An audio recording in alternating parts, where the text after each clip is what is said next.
Nunca imaginei que uma simples parada para esticar as pernas se tornaria o pior dos meus arrependimentos. Eu tinha acabado de cruzar a divisa estadual depois de 10 horas no volante. O relógio marcava 3h17 da madrugada e o único movimento no acostamento era o piscar intermitente das luzes de frenagem do meu próprio caminhão. Parecia normal. Um posto de beira de estrada qualquer, daqueles que prometem café quente e banheiro limpo. Mal sabia eu que, naquela noite, o trivial seria minha armadilha. Eu só precisava de um gole de café e do banheiro, aquela pausa mecânica que todo motorista conhece. Mesmo com o corpo exausto, eu mantinha o rosto sério, quase clínico, anotando mentalmente cada procedimento de segurança antes de desligar o motor. Freio de mão acionado, luzes de emergência ligadas, celular carregado. Coisa de quem depende da própria rotina para não enlouquecer na estrada vazia. No instante em que saí da cabine, o silêncio se impôs como um aviso. Nada além do zumbido distante da estrada, do eco seco da minha bota no asfalto e do chiado fraco de vagalume de um letreiro antigo. A luz amarelada do posto iluminava uma única bomba de combustível. O resto do posto estava quebrado, cercado por areia e mato. Pensei que fosse só falta de movimento, mas havia algo errado ali. E esse algo me acompanhou desde o começo. Eu sempre fui meticuloso. Antes de dormir na cabine, faço a checagem completa. Óleos, freios, pressão dos pneus. Mas naquela noite, mesmo antes de encostar, notei o ar pesado como se a estrada inteira estivesse prendendo a respiração. Desci do caminhão e, ao fechar a porta, ouvi 3 batidas secas sobre a carroceria, iguais a um relógio marcando que algo não estava onde deveria. A caminhada até o posto levou menos de 20 passos, mas cada um soou como 1 quilômetro. O farol lateral acendia o mato desgrenhado que margeava o concreto rachado. Um cheiro de diesel misturado com mofo pairava no ar. A impressão era de um lugar abandonado, mas ainda em funcionamento. Na vidraça da loja, o reflexo do meu rosto cansado se sobrepunha ao interior escuro sem movimento. Parecia uma vitrine congelada no tempo. Dentro, a atendente era uma mulher magra, de mãos ossudas, que levantou os olhos sem expressão enquanto eu limpava o suor da testa. O corredor até o café tinha piso cerâmico frouxo, e cada passo fazia a luz tremular acima da minha cabeça. Ela me ofereceu copo descartável sem falar nada. Eu queria perguntar se havia cobrança de tarifa de entrada, algo típico de postos em rodovias desertas. Mas ela permaneceu muda, fazendo um gesto mínimo para que eu me sentasse num banquinho de fórmica. Enquanto o café esquentava, meus olhos se prenderam ao rádio antigo apoiado no balcão. Todas as estações com chiados intercalados, nenhum sinal claro de sintonia. Resolvi não dar bola. Era comum em lugares remotos, até ouvir um estalo diferente, uma voz abafada que parecia falar meu nome. O coração acelerou. A atendente continuava em silêncio, de costas para mim, ajeitando pacotes de salgadinho com as mãos trêmulas. Decidi ignorar. Peguei o café e me levantei para usar o banheiro. Ao abrir a porta metálica, senti um arrepio. As paredes internas estavam forradas com bilhetes amarelados, recortes de jornal, anotações riscadas à caneta preta. Tudo escrito numa caligrafia apressada, incompreensível à primeira vista. O espaço era pequeno, um único cômodo com o vaso e a pia amarelada, mas transbordava uma sensação de observação constante, como se alguém me espreitasse pelas frestas da porta. Fechei a porta lentamente, tentando racionalizar. Talvez as anotações fossem do antigo posto, algum cliente fanático por crimes reais. Mas não havia nada além daqueles papéis colados de qualquer jeito, sem lógica aparente. Pensei em deixar o café na pia e sair rápido, mas precisei de equilíbrio para apoiar o copo na borda enferrujada. Cada gota que escapava fazia um ruído surdo, marcando o tempo que eu insistia em perder ali dentro. Quando finalmente voltei para o balcão, a atendente se virou de repente, como se tivessem me trazido de teletransporte. Seus olhos estavam úmidos, fixos em mim, e ela murmurou apenas: "Você sabe que não pode ir embora, certo?" O tom não era ameaçador, mas completamente desprovido de emoção, como se fosse apenas um fato incontestável do universo. Foi a primeira vez que senti o aperto real no peito, a certeza de que algo havia começado ali que não teria fim simples. A porta dos fundos do posto rangeu, mas eu não vi ninguém entrando ou saindo. Só o som estranho de uma engrenagem enferrujada girando, acompanhando meu café esfriando no balcão. Saí do posto com o copo de café quase frio nas mãos. O sabor amargo parecia reforçar o nó na garganta. Ao retornar ao caminhão, percebi que havia passado mais de 15 minutos ali dentro. Tempo demais para estar naquele lugar. Subi na cabine e fechei a porta com cuidado, sentindo o baque metálico ecoar pelos bancos gastos. Na janela, a luz amarelada do poste oscilava, projetando sombras que pareciam se mover junto com as nuvens. Liguei o motor e olhei no retrovisor. Não havia sinal de outro veículo na pista. A única marca no asfalto era a minha, interrompida minutos antes por 3 batidas sobre a carroceria. Ajustei o espelho, tentando encontrar alguma silhueta atrás de mim, mas a estrada deserta se estendia sem vida. Enfiei a marcha lenta e o caminhão avançou. Precisei de cuidado para não arrancar bruscamente, lembrando dos pneus carecas e da curva cerrada 10 quilômetros adiante. Quando completei a primeira curva, acionei o rádio buscando uma estação qualquer. O chiado dominante se rompeu por um segundo, e então uma voz masculina, arrastada, murmurou: "Você achou que sairia ileso?" A frase surgiu tão clara que meu coração saltou no peito. Voltei o botão, mas o silêncio eletrônico retomou o lugar. Por instinto, olhei para o painel. Eram exatamente 4h20 da madrugada. Respirei fundo, decidido a ignorar aquilo. Mantive 20 km por hora até retomar a pista principal. Tudo se resumia a atravessar aquele trecho e alcançar o próximo posto, festa de luzes e movimento garantido. Mas, enquanto dirigia, senti o banco vibrar levemente, como se algo muito pesado tivesse sido colocado ali. Parei o caminhão pouco depois de cruzar um quebra-molas, embaixo de um viaduto escuro. Desci para conferir a carroceria. Chão limpo, nada fora do lugar. Ainda assim, o estômago formigava.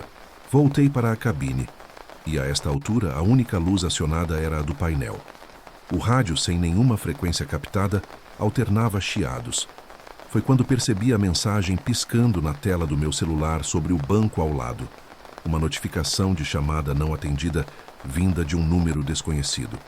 Abri o histórico e vi 5 tentativas de ligação em menos de 10 minutos, todas entre 4h30 e 4h52. Não atendi. Guardei o telefone e voltei a acelerar, tentando deixar aquele trecho para trás. Ainda assim, algo me impelia a olhar para o espelho lateral a todo instante. Parecia que uma sombra se projetava no acostamento, acompanhando cada metro percorrido. A adrenalina subia, me deixando com as mãos trêmulas no volante. A cada 50 metros, achava enxergar um vulto, sempre do mesmo lado, sempre imóvel. Quando o poste solitário surgiu na beira da estrada, sinalizei pisca-alerta por impulso e reduzi para 40 km por hora. Precisava de um sinal de vida humana, que não fosse vozes no rádio ou bilhetes no banheiro. Parei ao lado dele e saí de novo, desta vez sem copo de café. O poste estava apagado, mas por baixo via-se uma gaveta metálica ligeiramente entreaberta, a mesma usada para troco. Cheguei mais perto e, com o pulsar em meu pescoço quase audível, puxei a gaveta até o fim. Dentro, encontrei uma carteira surrada, sem documento, apenas fotos antigas e um bilhete escrito à mão. Ele não vai embora. Você também não. Soltei a gaveta com força e o baque metálico reverberou. Corri de volta para a cabine, fechei tudo e liguei o motor quase em rotação máxima. Quando olhei o relógio digital no painel, marcava 4h57.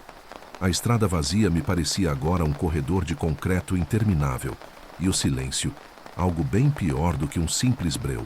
Assim que deixei o poste para trás, o silêncio explodiu dentro da cabine como um grito mudo.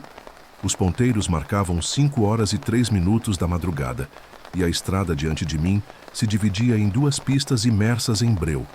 A única referência eram as linhas amarelas gastas no asfalto. Apertei o volante com força e acelerei até atingir 60 km por hora, ouvindo o motor ressoar como um tambor de fundo num ritual. De repente, senti a carroceria tilintar. Não era peso, mas um som metálico que vinha debaixo do caminhão. Sem hesitar, encostei no acostamento e desliguei o motor. O silêncio voltou, mas agora era pesado, como se me observasse. Desci de novo, com a lanterna do celular tremendo na mão. A luz revelou um objeto preso ao eixo traseiro. Um moedor de carne de metal, sujo de lama e com as lâminas pontiagudas girando lentamente em fula. Meu coração disparou. Por que alguém colocaria aquilo ali? O moedor rangeu como se quisesse continuar girando. Voltei à cabine atônito. As mãos suavam frio. Tentei ligar o caminhão, mas a chave girou em vão. O motor não respondeu. Foi então que o rádio cortou o silêncio com uma última frase. Não adianta procurar fuga. A voz era a mesma, seca, sem emoção. Olhei no retrovisor interno e vi ao longe um farol aceso. Não havia lugar nenhum para retornos naquela estrada. Apenas o brilho distante que se aproximava lentamente. Com o estômago contraído, empurrei a chave mais uma vez e, para meu desespero, o motor roncou em lenta explosão. Subi, fechei a porta e girei a ignição. O caminhão engatou a primeira marcha e eu saí atabalhoado, sem olhar para trás. A aceleração parecia forçada. Cada marcha trocada era um esforço contra um peso invisível. Quando alcancei os 100 km por hora, olhei pelo vidro lateral e enxerguei a silhueta de alguém parado na beira da pista, vestido com roupas de trabalho, sem rosto aparente, apenas um contorno recortado pela luz do farol que se aproximava. O farol virou para o meu lado do acostamento e tudo ficou branco por um segundo.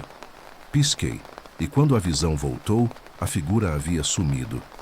Mas o farol continuava me acompanhando, iluminando o retrovisor até onde eu podia ver. A adrenalina tomou conta. Eu tinha apenas um caminho, sem desvios. Embalei o caminhão por mais alguns quilômetros, sempre alternando entre pisca-alerta e farol alto, como se isso pudesse confundir quem ou o que me seguia. Por fim, a estrada encontrou um entroncamento iluminado por postes novos, sinal de que a rodovia principal estava próxima. Quando passei pelo último poste, olhei para o retrovisor e não havia mais farol algum. O banco tremia. Meu peito subia e descia tão rápido que parecia querer pular pela boca. Respirei várias vezes para tentar trazer o ritmo cardíaco de volta ao normal. Entrei no pátio de um posto moderno, cheio de caminhões descansando sob lâmpadas de LED, e estacionei com as mãos ainda trêmulas. Desliguei o motor e, por instinto, revisei cada ponto de segurança. Portas trancadas, luzes de emergência ativas, celular no bolso.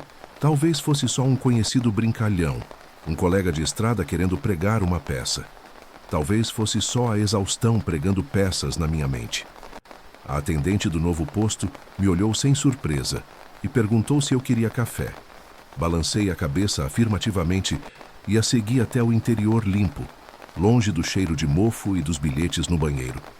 Quando dei o primeiro gole, a voz dela soou baixa, quase normal. Soube do caminhão abandonado lá atrás. Ninguém passou depois de você. Aquilo caiu como um tapa. Não havia caminhão algum. O posto antigo ficava se molhando a estrada isolada, mas o veículo nunca esteve lá depois do meu primeiro café. Coloquei o copo na pia e passei a mão na testa. As lâmpadas fluorescentes do posto formavam um zumbido regular, como se nada tivesse acontecido. Olhei para o vidro e vi meu reflexo, exausto, olhos fundos, mas seguro. Pensei em chamar a polícia ou os demais motoristas, descrever o moedor no eixo, as batidas na carroceria, as vozes no rádio, mas a consciência formigou. Seria apenas a palavra de um homem cansado contra uma estrada longa demais. Saí do posto minutos depois, trajando o mesmo uniforme, carregando o mesmo caminhão. A partir dali, segui viagem, registrando cada troca de marcha no caderninho de bordo, cada parada para descanso. Talvez nunca saiba se tudo aquilo foi real, ou se a estrada, naquela madrugada, simplesmente decidiu me prender num loop de medo. A única certeza é que toda vez que marco mais de 15 quilômetros de percurso, reviso o tanque, o freio de mão e me pergunto: e se não foi só cansaço?